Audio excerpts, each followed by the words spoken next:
Oke, baik Ibu Bapak yang diberkati Tuhan, selamat malam. Selamat malam, Pak. Selamat malam, Pak Trisno. Malam, Pak Trisno. Apa kabarnya hari ini? Luar biasa. luar biasa. Baik. Semuanya sehat? Sehat. Luar biasa, sehat-sehat. Yang pada malam hari ini saya dapat kesempatan untuk yang minggu ketiga ya, dengan tema menjadi umat yang berbela rasa. Nah, Bapak Ibu yang diberkahi Tuhan, melalui tema bulan Kitab Suci 2020 ini, Gereja Keuskupan Agung Jakarta mengajak umatnya untuk melaksanakan tema Ardas. Amalkan Pancasila, kita adil, bangsa sejahtera. Di tahun yang terakhir ini, yang kelima ini, bulan Kitab Suci Keuskupan Agung Jakarta mengajak kita untuk menjadi saudara yang adil di masa pandemi ini. Dan melalui subtema yang ada selama ini, kita sebenarnya diajak, diarahkan untuk merenungkan dan merefleksikan teks-teks kitab suci dan diwujudkan dalam niat dan tindakan untuk dilaksanakan secara adil dan berbela rasa. Terkadang saat menghadapi hal-hal seperti ini, kadang kita merasa kesulitan. Maka di dalam tema-tema ini kita diajak untuk merefleksikan tema-tema kitab suci tersebut untuk bisa kita laksanakan di dalam kehidupan yang nyata. Di mana kita semua tahu bahwa pandemi ini belum tahu kapan berakhirnya. Maka Ibu Bapak, Gereja Keuskupan Agung Jakarta mengajak kepada kita di masa-masa ini menjadi saudara di dalam masa pandemi ini. Saya mengajak melalui tema-tema ini, kita sedikit flashback ke belakang. Flashback ke belakang ya, kita sudah melalui minggu pertama. Di mana minggu pertama kita diajak oleh Tuhan bahwa Allah adalah Allah yang maha adil. Dan melalui ajaran yang Yesus berikan kepada kita, dengan doa Bapa kami, di situ kita diajak untuk berlaku adil juga. Karena apa? Dalam ajaran yang Yesus berikan kepada kita melalui doa Bapa kami itu, kita diajak sungguh-sungguh mengenal bahwa Bapa kita adalah Bapa yang maha adil. Itu bukan Bapa kita sendiri, tetapi Bapa bersama, Bapa kami. Maka Yesus mengajak kepada kita di dalam ajaran-ajarannya, mengajak kepada kita untuk juga apabila kita di dalam hati kita mempunyai niat permohonan kepada Tuhan, melalui doa-doa kita, diajak juga untuk peduli kepada sesama. Karena Bapa kita adalah Bapa kami. Maka di dalam doa-doa kita juga mengajak untuk bersama mendoakan orang lain. Dengan kata kunci kami di dalam doa Bapa kami itu. Kemudian Bapak Ibu diantarkan untuk masuk dalam minggu kedua.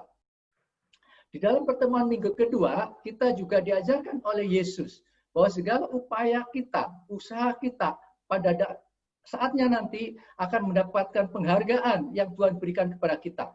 Cuman dalam perilaku perbuatan kita, kita tidak tahu apa yang akan terjadi. Tuhan menghendaki semua berjalan dengan adil. Namun kenyataannya keadilan tidak bisa terwujud. Terbukti pada saat zaman Yesus terjadi banyak penderitaan-penderitaan. Orang mengalami kekurangan pangan, sandang, bahkan papan. Juga banyak penderitaan-penderitaan. Melalui perumpamaan Yesus yang berikan kepada kita tentang penghakiman, Yesus menggambarkan suatu perumpamaan yang sungguh membuat kita kadang terperangah. Kenapa? Pada saatnya nanti Tuhan mengelompokkan kita dengan kelompok-kelompok sebagai kelompok domba dan kelompok kambing. Di mana Tuhan memberikan perbedaan yang mencolok di situ. Kenapa?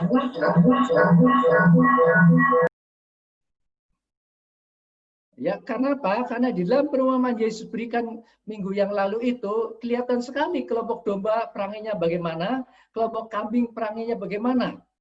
Karena di situ kita lihat bagaimana Allah yang hadir dalam ketidakadilan itu nyata di dalam perilaku orang-orang. Jadi kelompok domba adalah orang-orang yang memperlakukan sesamanya yang paling hina sebagai saudara Yesus, sebagai saudara Tuhan, maka itulah dia melakukan untuk Tuhan. Sedangkan kelompok kambing juga berbuat, tetapi tidak melakukan seperti itu. Dan kata kunci di situ adalah segala sesuatu yang telah kamu lakukan bagi saudaramu yang paling hina, engkau telah berbuat untuk Tuhan. Disitulah solidaritas Tuhan hadir kepada orang-orang yang terpinggirkan. Itu di tema yang kedua. Nah, di tema yang ketiga ini, kita kembali diajak untuk menjadi umat yang berbela rasa. Nah, Bapak Ibu yang dikasihi Tuhan, kita sudah mendengar tadi ceritanya bagaimana di dalam Markus 2 ayat 1 sampai 12 itu cerita yang sederhana. Ceritanya kita tahu semua bagaimana Yesus menyembuhkan orang yang lumpuh itu. Tetapi sebelum cerita itu saya ajak sedikit refleksi, cerita secara singkat. Jadi pada saat itu kita tahu bahwa Yesus sudah mulai berkarya, Yesus sudah mulai terkenal di mana-mana. Jadi pada saat Yesus balik ke Kapernaum, di suatu rumah, banyak orang berbondong-bondong mengunjungi, datang kepada Yesus. Dan pada saat itu juga ada seorang yang lumpuh yang diangkut, ditandu oleh 4 orang sahabatnya, menjumpai Yesus. Supaya apa? Di situ kelihatan sekali, supaya mendapatkan pertolongan dari Yesus. Dan sementara orang itu akan disembuhkan, orang-orang lain, di situ juga ahli Taurat, ternyata komplain. Kenapa? Karena Yesus tidak langsung menyembuhkan, tapi mengungkapkan suatu kalimat bahwa dosanya sudah diampuni. Nah, di sini kita lihat sekali, ya, orang-orang ahli Taurat itu pasti komplain karena merasa bahwa yang bisa mengampuni itu seseorang, dosa seseorang itu hanya Tuhan. Nah, di situ Yesus memberikan argumentasi bahwa anak manusia pun bisa mengampuni. Dan kemudian Yesus melakukan suatu karya penyembuhan. Nah, disitulah bahwa pengampunan itu kadarnya dan penyembuhan kadarnya lebih tinggi. Maka orang juga kaget. Oh, ternyata itu yang terjadi. Nah, Bapak Ibu yang dikasih Tuhan, itu cerita yang pendek. Nah, tadi film yang saya tayangkan sebenarnya saya mengajak pada malam hari ini, Bapak Ibu hadir di dalam peristiwa itu. Hadir pada saat Yesus datang ke Kapernaum. Hadir pada saat Yesus menyembuhkan orang sakit itu tadi. Kita kira-kira perannya apa di situ? Kita perannya apa pada saat Yesus hadir di situ? Nah, Bapak Ibu, kita mengajak pada malam hari ini beberapa hal yang bisa kita lihat dari cerita itu. Kita melihat tokoh-tokoh di dalam cerita itu. Siapa aja yang ada di situ. Dan saya mengajak Ibu Bapak merefleksikan diri kita, berkontemplasi, saya hadir di dalam peristiwa itu. Peran kita apa? Peran kita apa di situ? Ya, saya ajak di sini melalui ringkasan ini. Ya, yang pertama, di situ ada kelihatan sekali bahwa tokoh yang ada, yang pertama adalah Yesus sendiri. Yesus yang sudah terkenal, yang Yesus kemana-mana pasti membawa perubahan. Dan Yesus datang ke dunia adalah memberitakan Injil, memberitakan kabar baik. Tetapi bukan hanya kabar atau kata-kata, tetapi juga mengajarkan sambil melakukan suatu karya, yaitu penyembuhan-penyembuhan. Di sini apa yang Yesus lakukan adalah berkata dan berbuat. Berbeda dengan nabi-nabi pada yang lalu. Mereka hanya berkata-kata, tapi tidak berbuat. Dan Yesus melakukan karya dan perbuatan. Nah, apa yang Yesus lakukan, karya-karya Yesus adalah karya-karya total. Karena dia memberikan pemulihan yang total, baik jasmani maupun rohani. Dan banyak cerita di dalam kisah sebelumnya, Yesus melakukan penyembuhan, pengusiran roh-roh jahat, dan sebagainya. Dan itulah yang membuat daya tarik banyak orang mengikuti dia. Ingin melihat dia. Jadi ini tokoh yang sentral, tokoh yang utama di dalam kisah itu adalah Kristus sendiri. Dia menerima semua orang, peduli pada semua orang. Bahkan Yesus menyemakan dirinya di dalam sesama yang tersisih. Dan ini yang kita lihat kemarin di dalam bacaan Matius ketika minggu yang lalu sudah dapat kita renungannya.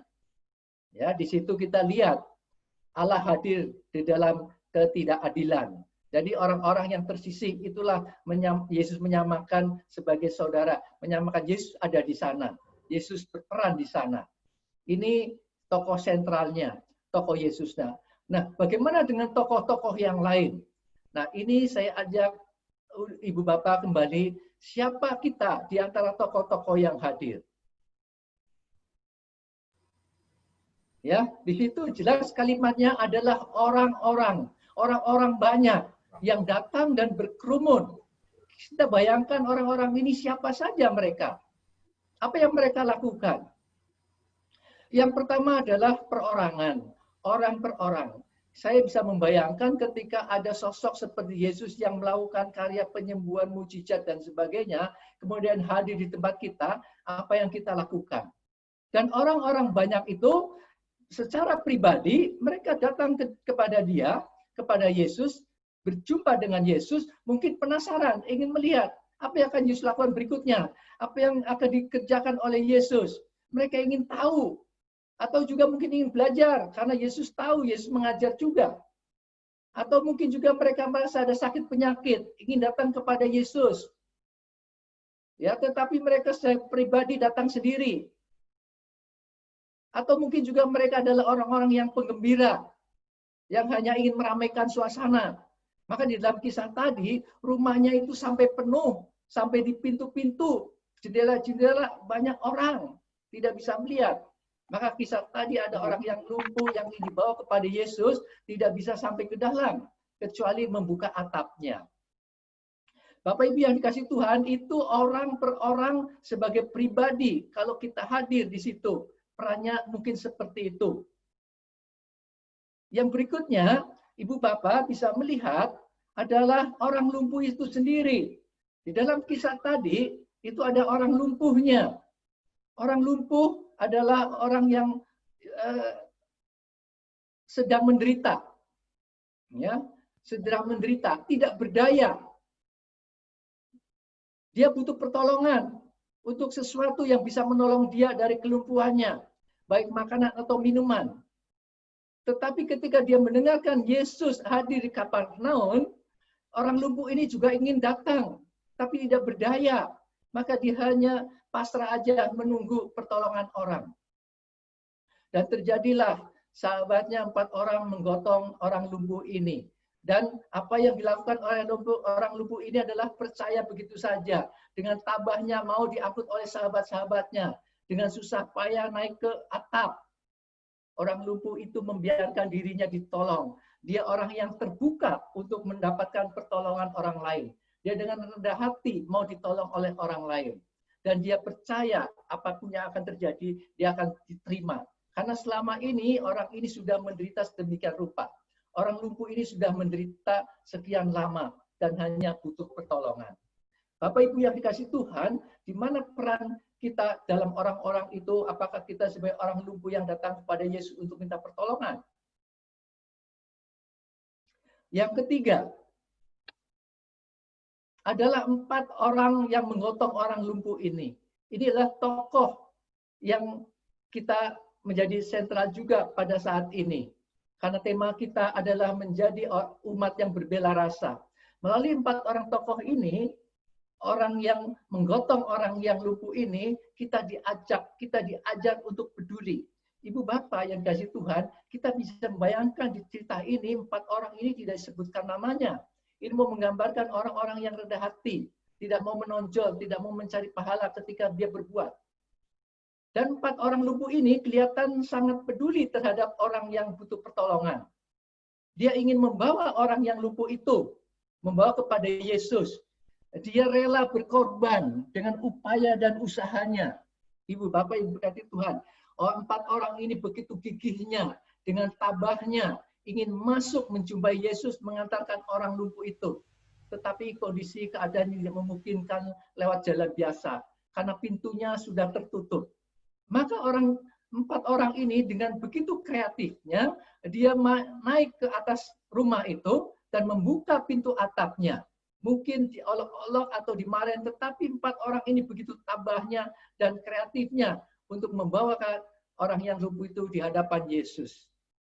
Apa yang dia lakukan?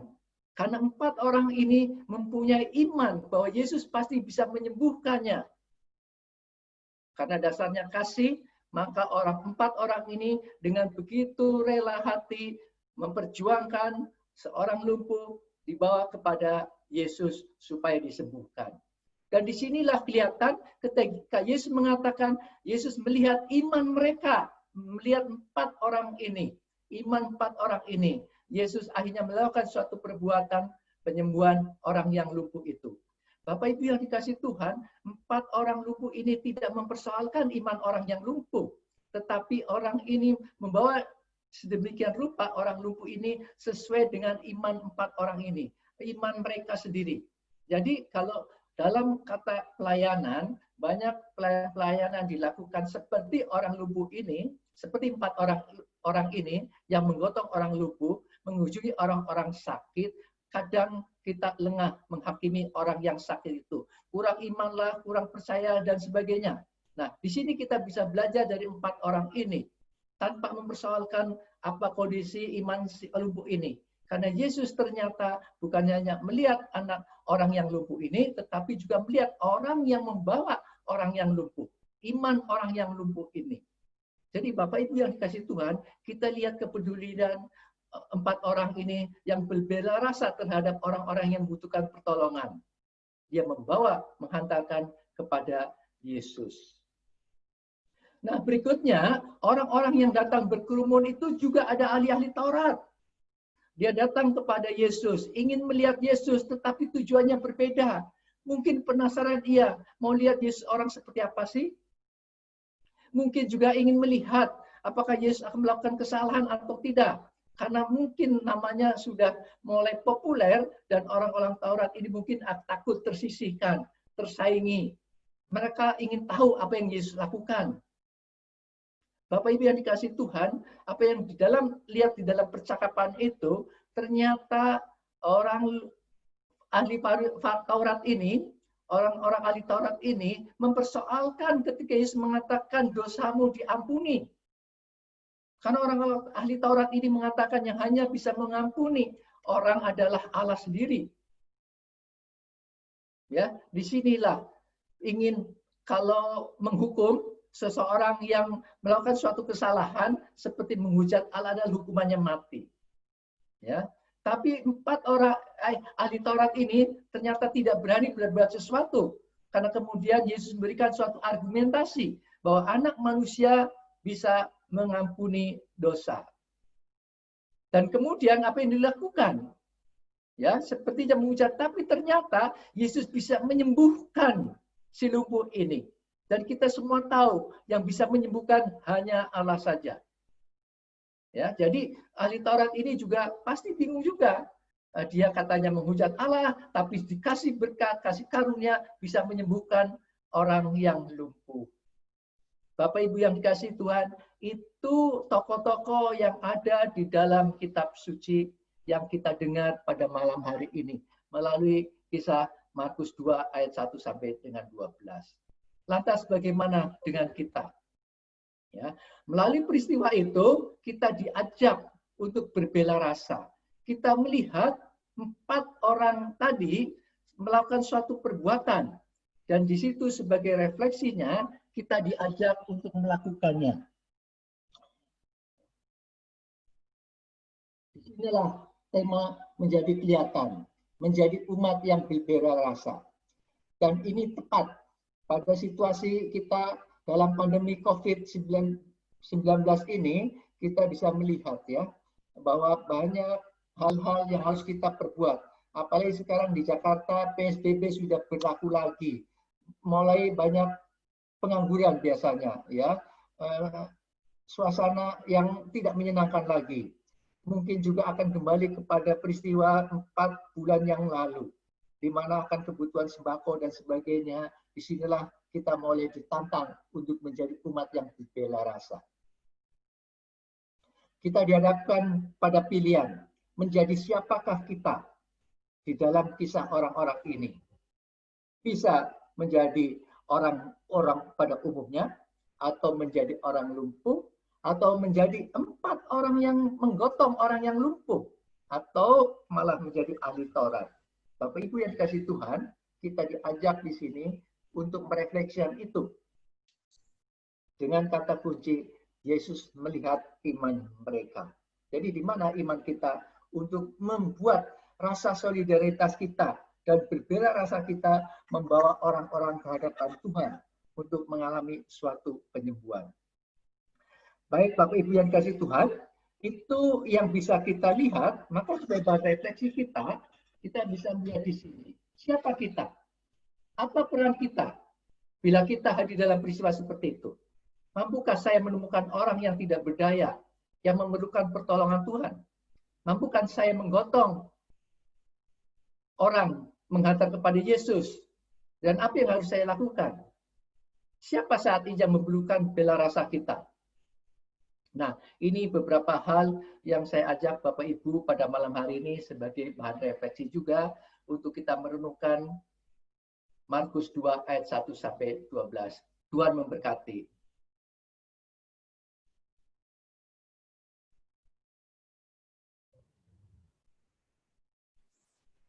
Baik, terima kasih Pak Ya, Hambal. silakan lanjut. Pak Krisno. Kita mulai dengan kita lanjut dengan sesi pertanyaan ya Pak. Mungkin Bapak Ya. Ibu ada yang mau bertanya untuk ulasan ini. Tapi sungguh luar biasa apa yang Bapak Krisno sampaikan ini benar-benar membuat saya berenung. Siapakah kita di dalam dalam cerita ini benar? Apakah kita benar menjadi seperti sanggup untuk menjadi 4 orang yang menggotong orang lumpuh tersebut? Itu ya Pak, mungkin paling bagus itu ya tokohnya ya. Atau kita masih seperti orang banyak atau orang lumpuh tersebut, bahkan mungkin ahli Taurat. Ya, buat Bapak Ibu sekalian, boleh di-unmute saja untuk yang siap untuk bertanya, atau mungkin mau untuk tulis pertanyaannya di grup chat, dipersilahkan.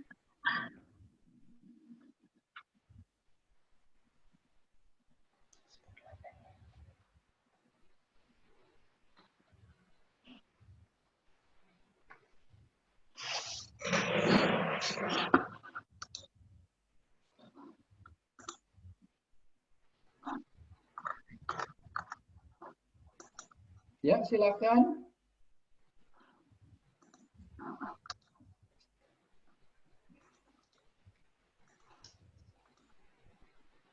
Baik, di sini ada pertanyaan dari Setiawan.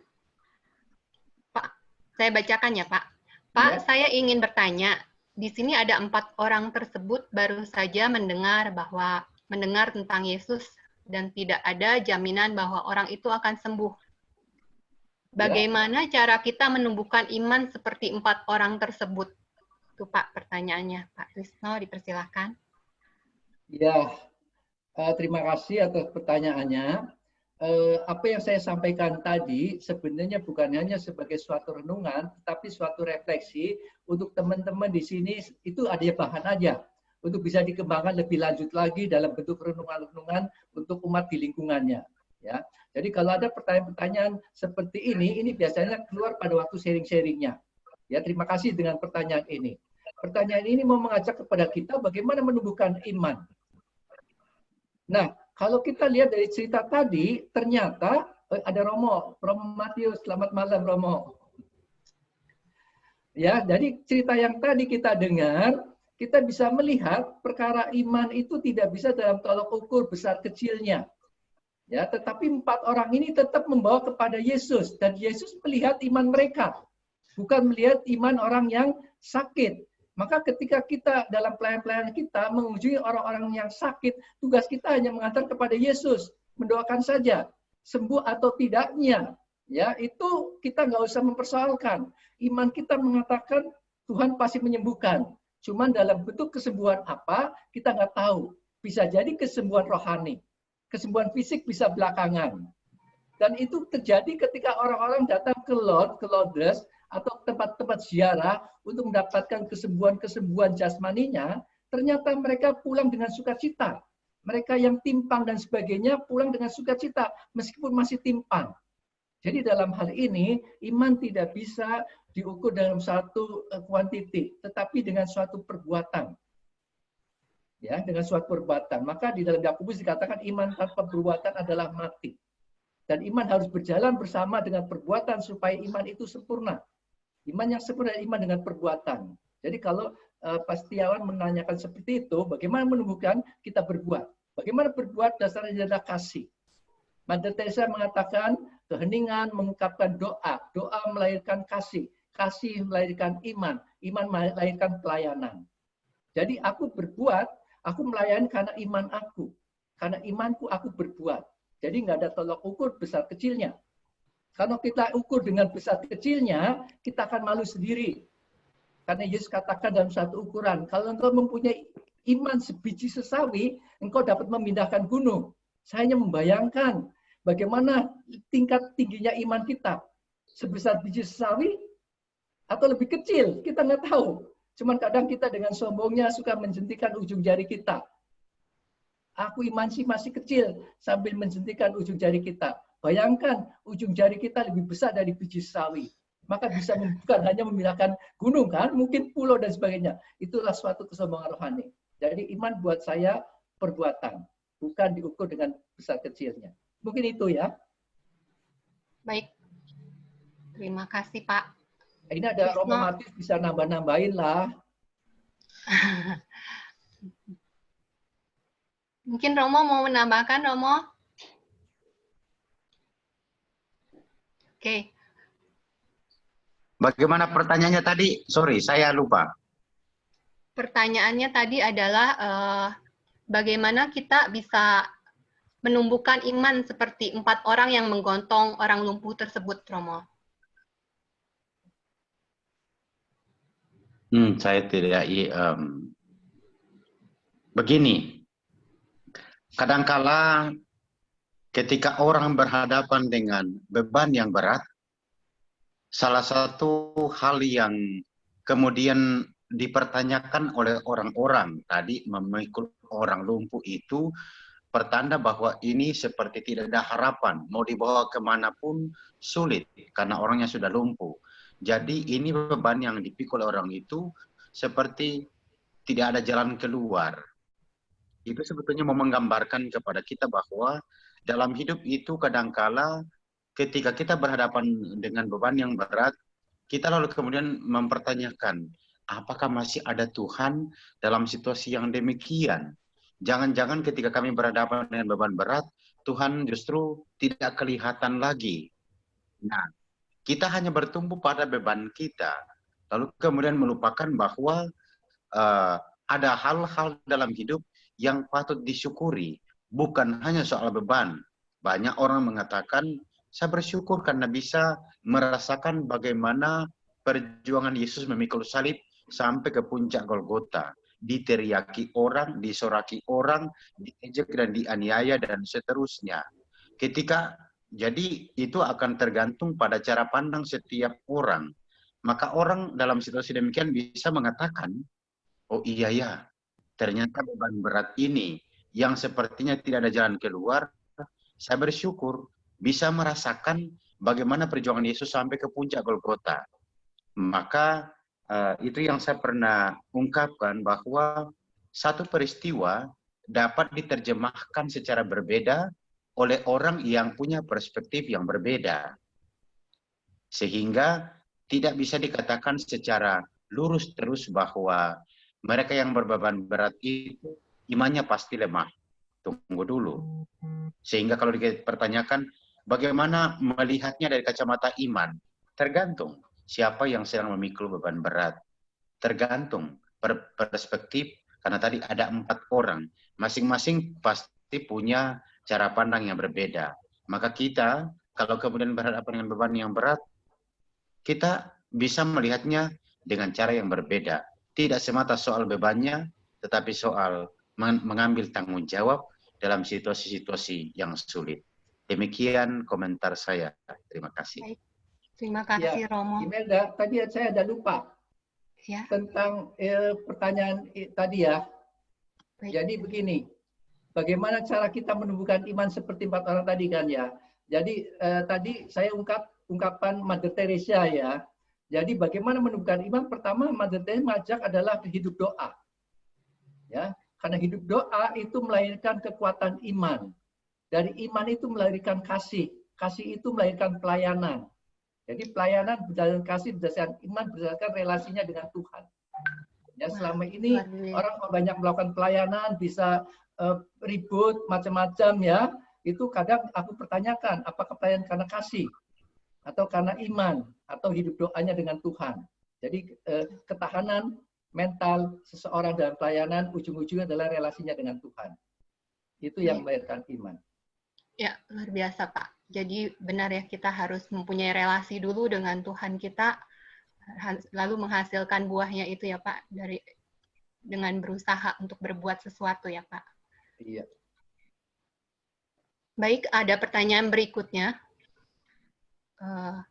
dari Ibu Anita.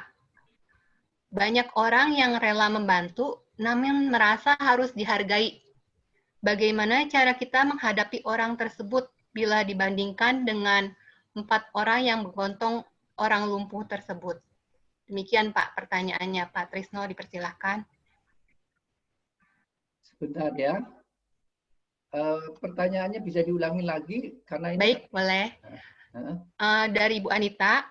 Ya. Pertanyaannya, banyak orang yang rela membantu, namun merasa harus dihargai. Bagaimana cara kita menghadapi orang tersebut bila dibandingkan dengan 4 orang yang menggotong orang lumpuh tersebut? Nah, itu yang tadi saya pertanyakan. Banyak pelayanan itu ada pamrihnya atau tidak?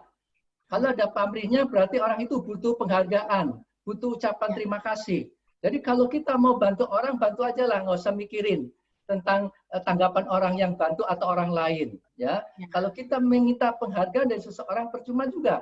Karena Yesus katakan di dalam Matius 7 ayat 22 dikatakan banyak orang melakukan mujizat, melakukan penyembuhan, banyak hal. Ya, tapi Tuhan katakan enyahlah aku, karena aku tidak mengenal engkau. Di sini mau menggambarkan banyak perbuatan-perbuatan bukan karena imannya, tapi karena egonya sendiri. Karena ingin dihargai. Dan itu buat saya pernyataan Yesus mengatakan demikian, Yesus tidak akan mengenal. Kalau kita membutuhkan penghargaan dari orang lain, rasa terima kasih orang lain. Maka saya ajak, lakukan aja.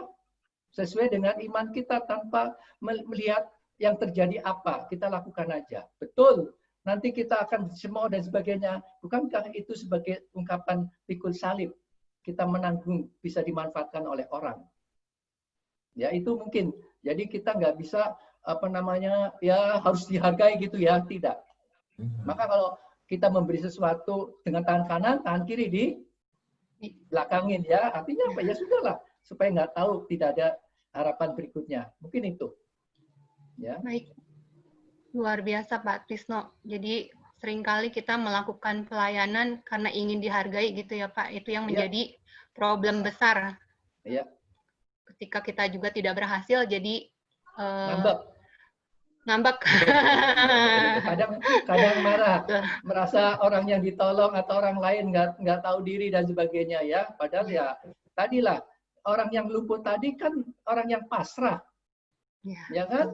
Di cerita itu orang yang lumpuh itu pergi aja, nggak sapa 4 orang itu, terima kasih kawan-kawan, tidak juga, dia keluar aja.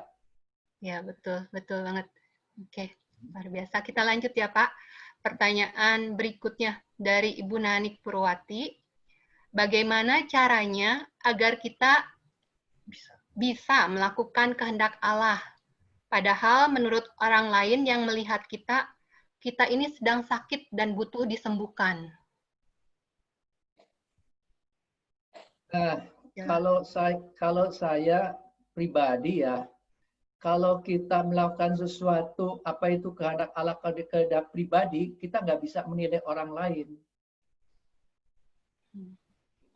Iya dong, itu kan hati kita yang melakukannya. Ada orang lain tertentu merasakan orang yang berbuat baik itu dikatakan overacting. Orang melakukan sesuatu yang ekstrim dikatakan ini orang lagi sakit. Kita bisa membayangkan mungkin 4 orang yang menggotong ini juga diolok-olok orang lain. Betul. Ya, gila apa nih, sampai jebolin rumah orang, repotin rumah orang dan sebagainya, bisa aja. Ya kan?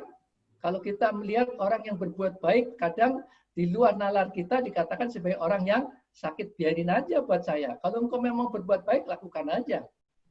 Ya, cuman betul overacting dalam perbuatan-perbuatan kadang dinafikan oleh orang. Sok suci lah, sok ini biasanya itu terjadi lah. Ya, tetapi kalau niat hati tulus kita kerjakan aja. Apapun yang terjadi, Tuhan yang akan menilai, bukan kita. Ingat, tadi di dalam Matius 25 yang kemarin, kelompok domba atau kelompok kambing. Ya kan? Kalau kelompok domba dia berbuat, tapi tidak tahu dengan siapa dia berbuat. Maka tanya, Tuhan, kapan itu terjadi? Kok aku nggak merasa? Dan Tuhan katakan, ketika engkau telah berbuat bagi yang paling hina di antaramu, di antara saudaraku, engkau telah berbuat untuk aku. Jadi kelompok domba tidak tahu bahwa dia berbuat baik kepada orang-orang. Tapi kelompok kambing kelihatan. Dia berbuat dengan orang-orang, tapi orang-orang yang segolongannya. Karena Yesus katakan, engkau tidak berbuat bagi yang paling hina di antara saudaraku, engkau tidak berbuat untuk aku. Jadi kelompok kambing itu juga berbuat baik. Ya, tapi tidak untuk orang yang paling hina, tapi hanya orang-orang yang mungkin bisa membalas, orang-orang segolongan dan sebagainya. Ya, jadi kita biarin kalau orang mengatakan kita sedang sakit, butuh penyembuhan dan sebagainya, kalau over dan sebagainya, bisa aja terjadi. Ya, seperti 4 orang itu kan gila juga dong. Ya, ngapain itu bisa kayak gitu. Mungkin itu Bu Nanik. Lakukan aja. Jangan patah semangat gitu ya Pak. Lakukan aja, Tuhan yang menilai ya Pak, bukan pandangan orang lain. Baik. Ini dengan Pak Titus pertanyaan berikutnya. Cuman mohon maaf saya agak kurang jelas dengan pertanyaan Pak Titus ya. Boleh langsung di-unmute aja, boleh langsung tanya ke Pak Trisno. Pak Titus itu mau membandingkan penyembuhan di Kapernaum dengan di Genesaret. Jadi sebenarnya di Kapernaum ini orang-orang yang tadi kita ceritakan di Genesaret juga ternyata banyak orang-orang membawakan kepada Yesus mereka yang sakit, terutama yang sakit lumpuh diceritakan di situ. Ya, perbandingan aja itu ceritanya. Sama-sama membawa orang lumpuh kepada Yesus. Iya. Jadi yang disampaikan Mas Trisno kembali, ini saya melihat yang di Markus 6 ayat 53 sampai 56 itu Yesus lagi di Genesaret. Kemudian umat datang membawa orang-orang sakit. Iya. Itu di sana ada berbela rasa dari orang-orang pada saat itu. Iya. Ya, itu yang pertama. Kemudian yang kedua, di Markus 2 ayat 1 sampai 12 itu Yesus lagi di Kapernaum. Iya. Itu juga ada orang banyak datang berkerumun, penuh sesak, lalu ada 4 orang tadi ya, Mas Trisno. Iya. Dan itu juga berbela rasa. Berbela rasa. Saya mau ngambil core atau inti yang tadi disampaikan Mas Petrus, bahwa berbela rasa itu sudah ada sejak gereja perdana. Iya. Sudah ada sejak 2000 tahun yang lalu. Iya. Dan itu merupakan identitas pengikut Yesus. Iya. Jadi yang core di pertemuan minggu ini, berbela rasa itu adalah sebagai identitas pengikut Yesus sudah dilakukan sejak gereja perdana. Oke. Apakah kita saat ini sudah 2000 tahun kemudian tidak juga ikut berbela rasa? Padahal pengikut Yesus pada saat itu sudah berbela rasa dan itu merupakan identitas pengikut Yesus. Iya. Ya, saya ngambil core-nya di sana tadi, Mas Trisno. Makasih. Iya, setuju. Jadi memang pada zaman Yesus pun pengikutnya sudah berbela rasa. Dan itu dikuatkan ketika jemaat perdana di dalam Kisah Para Rasul 2, itu juga ada kejadian mereka berbela rasa bahkan menjual harta milik mereka untuk kebutuhan bersama. Mungkin itu Pak. Jadi memang sudah 2000 tahun yang lalu itu terjadi. Terima kasih Pak Titus tambahannya. Monggo, Sami-sami. banyak.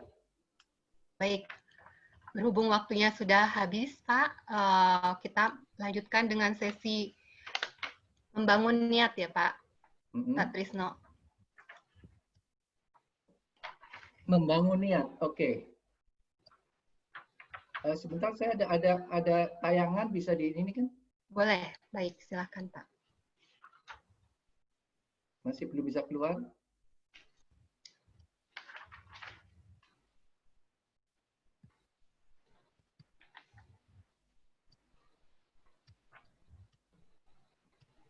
Kelihatan ya? Ya, kelihatan jelas Pak. Kok nggak jalan? Oke.